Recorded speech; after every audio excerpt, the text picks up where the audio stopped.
கர்த்தருக்குள் மிகவும் பிரியமானவர்களே, அன்பின் ஆண்டவரும் அருமை இரட்சகருமாகிய இயேசு கிறிஸ்துவின் நல்ல நாமத்தினாலே உங்கள் அனைவரையும் அன்போடு வாழ்த்துகிறேன்.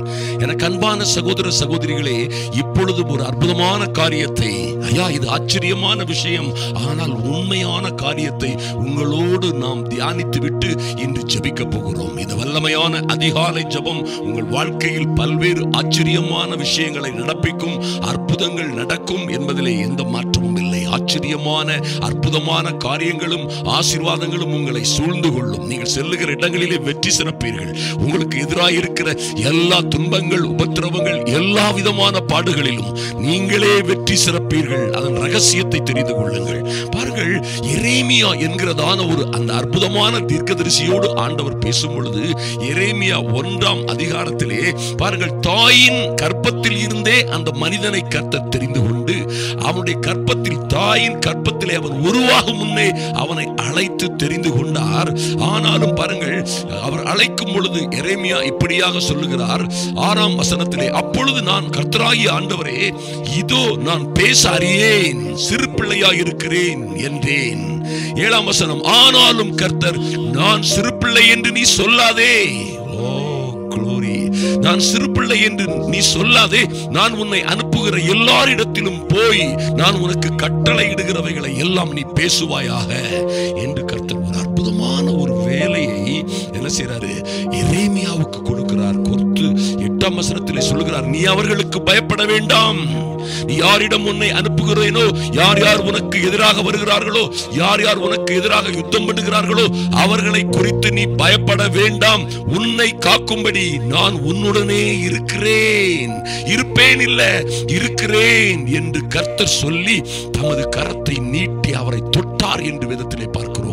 அன்பு சகோதர சகோதரிகளே, கிறிஸ்தவ வாழ்க்கையிலே வந்திருக்கிற, இந்த ஆவிக்குரிய வாழ்க்கையிலே அடியெடுத்து வைத்திருக்கிற ஒவ்வொரு சகோதர சகோதரிகளே, உங்களுக்கு ஒரு நிச்சயமான அழைப்பு இருக்கிறது, தேவ தரிசனம் இருக்கிறது. உங்களை குறித்து ஒரு தேவ தரிசனம், தேவ திட்டம், தேவனுடைய அழைப்பு இருக்கிறது என்பதிலே எந்த மாற்றமும் இல்லை. தேசத்திற்காக, தேசங்களுக்காக சுவிசேஷம் அறிவிப்பதும், அதற்காக ஜெபிப்பதும், ஆலயத்திலே காத்திருந்து, தனி அறையிலே காத்திருந்து, தேசத்தின் ஜனங்களுக்காக, தேசத்தின் விடுதலைகளுக்காக, இன்னும் அநேக ஊழியர்களுக்காக ஜெபிக்கிற அற்புதமான ஒரு காரியம் உங்களுக்கு இருக்கிறது. எப்பொழுது நீங்கள் அதை செய்ய தொடங்குகிறீர்களோ அப்பொழுதே உங்கள் ஊழியம் தொடங்குகிறது. கொஞ்சத்தில் நீங்கள் உண்மையா இருக்கும் பொழுது அநேக காரியத்திலே கர்த்தர் உங்களை அதிபதியாக வைப்பார். கிடைத்த 1 தாலந்தை 2 தாலந்தை நீங்கள் கர்த்தருக்காக பயன்படுத்தும் பொழுது நிச்சயமாய் 5 10 ஆகும், 10 11 ஆகும். அவைகள் மல்டிப்ளை ஆகும். நிச்சயமாய் கர்த்தர் உங்களை மென்மேலும் மென்மேலும் ஆசீர்வதிப்பார். சவுலை போன்றவர்கள் நாளுக்கு நாள் விருத்தி அடையாமல் கீழே சென்று பலகீனப்பட்டு போகலாம். ஆனால் தாவீதை போன்று உத்தமமும் உண்மையான இருதயத்தோட கர்த்தருக்காக நீங்கள் நிற்கும் பொழுது நிச்சயமாய் தாவீதை போல நீங்கள் நாளுக்கு நாள் விருத்தி அடைவீர்கள், நாளுக்கு நாள் பலப்படுவீர்கள். தந்த வேலையிலே கர்த்தர் உங்களுக்கு கொடுத்த அற்புதமான காரியங்கள், சின்ன வேலையோ பெரிய வேலையோ, ஒருவேளை ஊழியங்களுக்காக ஜெபிக்கிற வேலையோ, அதிலே உறுதியாய் தீவிரமாயிருங்கள். உங்களுக்கு விரோதமாய் வருகிற எந்த காரியத்தை குறித்தும் நிச்சயமாய் பயப்படாதிருங்கள். பாருங்கள், கர்த்தர் இப்படியாக ஒரு அற்புதமான காரியத்தை எரேமியாவோடு தொடர்ந்து சொல்லுகிறார். அருமையான தேவ பிள்ளைகளே, அவர்கள் எல்லோரும் 19 சொல்றார், அவர் உனக்கு விரோதமாக யுத்தம் பண்ணுவார்கள், ஆனாலும் உன்னை மேற்கொள்ள மாட்டார்கள். ஹல்லேலூயா. உனக்கு விரோதமாக யுத்தம் பண்ணுவார்கள். தேசம் அனைத்தும், பிரபுக்கள், ராஜாக்கள், அதன் ஆசாரியர்கள் எல்லோரும் நிச்சயமாக உனக்கு விரோதமாக யுத்தம் பண்ணலாம். யார் வேண்டுமானாலும் உனக்கு விரோதமாக யுத்தம் பண்ணலாம். ஆனால் உன்னை நான் அவர்களுக்கும், அந்த ஆசாரியர்களுக்கும், ராஜாக்களை போன்றவர்களுக்கும் எல்லோருக்கும் எதிராக நான் உன்னை இன்றைய தினம் அரணிப்பான பட்டணமும், இருப்பு தூணும், வெங்கல அலங்கமுமாய் மாற்றுவேன். க்ளோரி.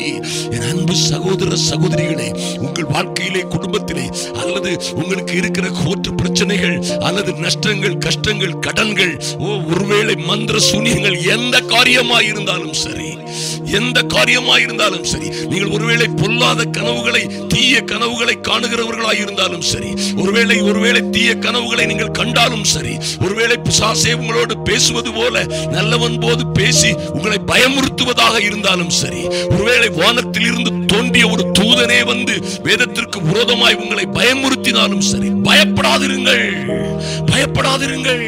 கர்த்தர் சொல்றார், அவர்கள் உனக்கு விரோதமாக யுத்தம் பண்ணுவார்கள். உங்களுக்கு விரோதமாக ஆவிக்குரிய பிள்ளைகளாய் கர்த்தரால் தெரிந்து கொள்ளப்பட்ட சந்ததியாய் இருக்கிற உங்களுக்கு விரோதமாக நிச்சயமாய் அவர்கள் யுத்தம் பண்ணுவார்கள். ஐயா, பிரச்சனைகள் வரும், ஆபத்துகள் வரும், உபத்திரங்கள் வரும், ஆபத்து காலங்கள் வரும், நீதிமான்களுக்கு வரும் துன்பங்கள் அநேகமாயிருக்கும் என்று சொன்னாரே. ஆனாலும் கர்த்தர் அவைகள் எல்லாவற்றிலும் இருந்து என் அன்பு சகோதர சகோதரிகளை உங்களை விடுவிப்பார். அல்லேலூயா. உங்கள் பிள்ளைகளை ஒருவேளை பொல்லாத சத்துரு எந்த வழியிலே பிடித்துக் கொண்டு போகலாம், அல்லது உங்கள் கணவனை உங்களை விட்டு பிரிக்கலாம், அல்லது உங்கள் மனைவியை உங்களை விட்டு பிரிக்கலாம், அல்லது உங்கள் குடும்பத்தை, உங்கள் வியாபாரத்தை, உங்கள் கையின் பிரயாசங்களை உங்களை விட்டு பிரிக்க எத்தனை சதி செய்தாலும் சரி, நிச்சயமாய் பயப்படாதிருங்கள், அஞ்சாதிருங்கள். என் அன்பு சகோதர சகோதரிகளை, அஞ்சாதிருங்கள், கவலைப்படாதிருங்கள். எந்த சூழ்நிலையிலும் கர்த்தர் சொன்னாரே, அவர்கள் உங்களுக்கு விரோதமாய் யுத்தம் பண்ணுவார்கள், போராடுவார்கள். நீ பயப்பட வேண்டாம், உன்னை காக்கும்படி நான் உன்னுடனே இருக்கிறேன். ஹல்லேலூயா. இன்று கன்னியாகுமரி முதல் காஷ்மீர் வரையாக பாருங்கள், எங்களுடைய வாகனங்கள், வண்டிகள், எங்களுடைய பொருட்கள் எல்லாவற்றையும் எடுத்துக்கொண்டு குடும்பமாய் கடந்து செல்கிறோம். இப்பொழுது மணிப்பூரிலே ஆல்மோஸ்ட் 5 பெரிய குருசேடுகளை, 4 நாட்கள் குருசேடுகளை முடித்துவிட்டு அப்படியே பீகார் மற்றும் வெஸ்ட் பெங்கால், உத்தரப்பிரதேஷ் வழியாக செல்ல இருக்கிறோம். அருமையான தேவ பிள்ளைகளே, நீங்கள் உலகம் எங்கும் போய் சர்வ சிருஷ்டிக்கும் சுவிசேஷத்தை அறிவியுங்கள். இதோ உலகத்தின் முடிவு பரியந்தமும் சதா காலங்களிலும் உங்களுடனே இருக்கிறேன். அல்லேலூயா. இருக்கிறேன். மைட்டி காட், அவர் இருக்கிறவராகவே இருக்கிறவர். என் அன்பு சகோதர சகோதரிகளே, நீங்கள் ஆராதிக்கிற, நாம் ஆராதிக்கிற நல்ல ஜீவனுள்ள தேவன் இருக்கிறவராகவே இருக்கிறவர். மாத்திரமல்ல, ஆபத்துகள், துன்பங்கள், வேதனைகள், துயரங்கள், போராட்டங்கள், சவால்கள் நம்மை உங்களை சுற்றி வரும்போதெல்லாம் அவர் சொல்லுவார், இருக்கிறேன். அல்லேலூயா. இருக்கிறேன்னா என்னன்னா, என் பிள்ளைகளே, உங்களுக்கு எவ்வளவோ பிரச்சனைகள் இருக்குதா எனக்கு தெரியும், நானும் இருக்கிறேன்.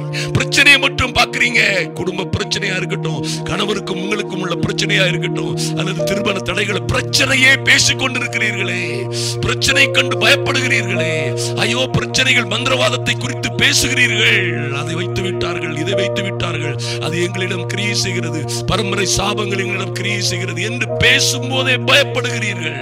ஏதாவது கனவுகளை கண்டால் பயப்படுகிறீர்கள். பொல்லாத பிசாசு விரிக்கிற எல்லா வலைகளையும் கண்டு பயப்படாதிருங்கள், பயப்படாதிருங்கள். பாருங்க, அவர்கள் உனக்கு விரோதமாக யுத்தம் பண்ணுவார்கள், ஆனாலும் உன்னை மேற்கொள்ள மாட்டார்கள். என் அன்பு சகோதர சகோதரிகளே, எழுதி வைத்துக் கொள்ளுங்கள், எழுதி வைத்துக் கொள்ளுங்கள். கமெண்ட் பாக்ஸ்ல எழுதுங்க, அவர்கள் எங்களுக்கு விரோதமாக யுத்தம் பண்ணினாலும் அவர்கள் எங்களை மேற்கொள்ள மாட்டார்கள். நாங்கள் பயப்பட மாட்டோம்.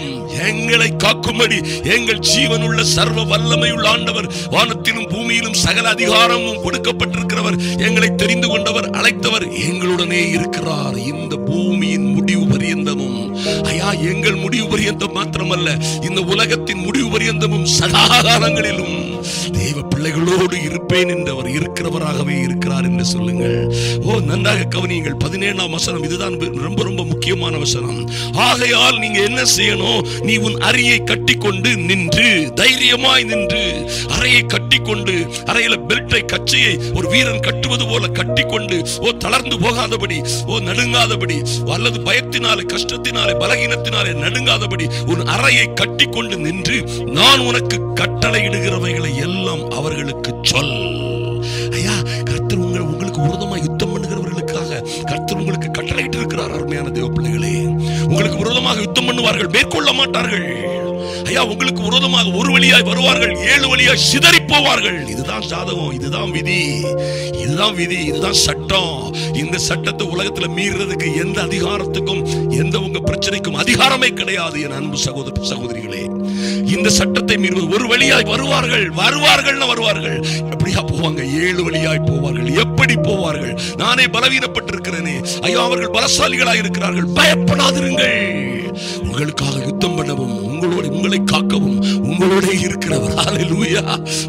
உங்களை அரணிப்பான பட்டணமும் ராஜரீக ஆசாரிய கூட்டமும் பாருங்கள் இருப்பு தூணும் பெண்கள் அலங்கமுமாய் மாற்றுகிறவர் உங்களோட இருக்கிறார். அவரே உங்கள் மதில்களை கட்டுகிறவர். நிச்சயமாய் எந்த பிரச்சனை வந்தாலும் சரி, என் அன்பு சகோதர சகோதரிகளே, உங்கள் பிள்ளைகளுக்கும் மற்றவர்களுக்கும் இந்த செய்தியை நிச்சயமாய் ஷேர் பண்ணுங்கள். எதற்கும் பயப்படாதிருங்கள். அப்ப ஆண்டவர் சொல்றாரு, இவைகளை எல்லாம் சொல், நான் சொன்னதெல்லாம் சொல்லு. யார்கிட்டயா சொல்லணும்? சொல்ல வேண்டிய இடத்திலே சொல்.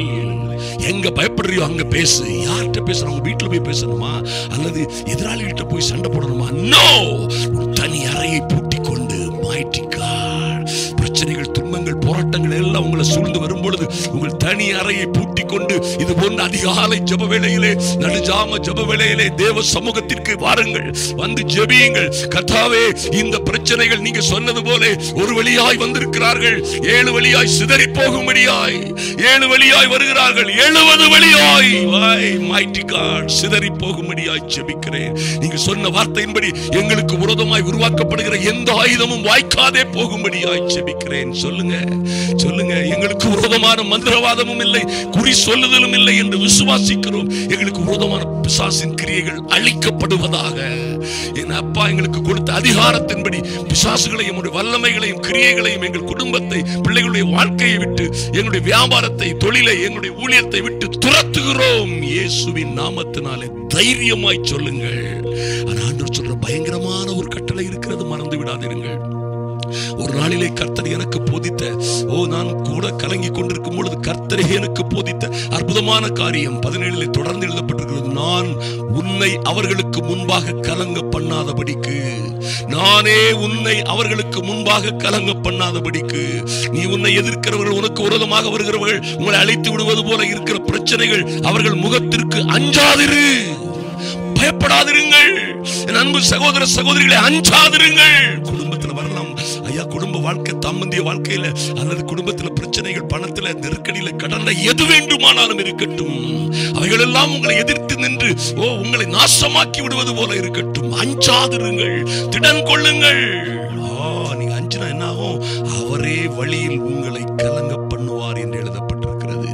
அதில் நீங்க அஞ்சாதிருந்தீர்களே ஆனால் நிச்சயமாக கர்த்தர், பாருங்க, நீங்கள் அமர்ந்திருந்து நானே தேவன் என்று அறிந்து கொள்ளுங்கள் என்று சொல்லப்பட்டிருக்கிறது. நீங்கள் அஞ்சாமல் இருந்து கர்த்தரே தேவன் என்று அறிந்து கொள்ளும் பொழுது நிச்சயமாய் கர்த்தர் உங்களுக்காக புறப்படுவார். நீங்கள் சும்மா இருப்பீர்கள். இஸ்ரவேலின் தேவனாகி கர்த்தர் உங்களுக்காக யுத்தம் பண்ணுவார். mighty God, கர்த்தரே உங்களுக்காக யுத்தம் பண்ணுவார். அவர் யுத்தத்தில் வல்லவர். அவர் எல்லாவற்றையும் பார்த்துக் கொள்ளுவார். ஆதலினால் எந்த சூழ்நிலையிலும் பயப்படாதிருங்கள். எந்த சூழ்நிலையிலும், எந்த நெருக்கடியிலும் கலங்காதிருங்கள். தேவனிடத்தில் சேருகிறவன் அவர் உண்டு என்றும், தம்மை தேடுகிறவர்களுக்கு நன்மை செய்வார் என்றும் விசுவாசிக்க வேண்டும்.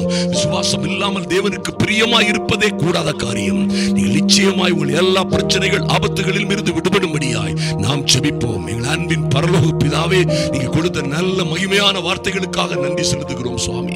இந்த வார்த்தைகள் எல்லாம், இந்த வாக்கியங்கள் எல்லாம், நீங்க சொன்ன அற்புதமான காரியங்கள் எல்லாம் உடைய பிள்ளைகள் வாழ்க்கையிலே ஆம் என்றும் ஆமேன் என்றும் பலிக்கும்படியாய் ஜெபிக்கிறோம்.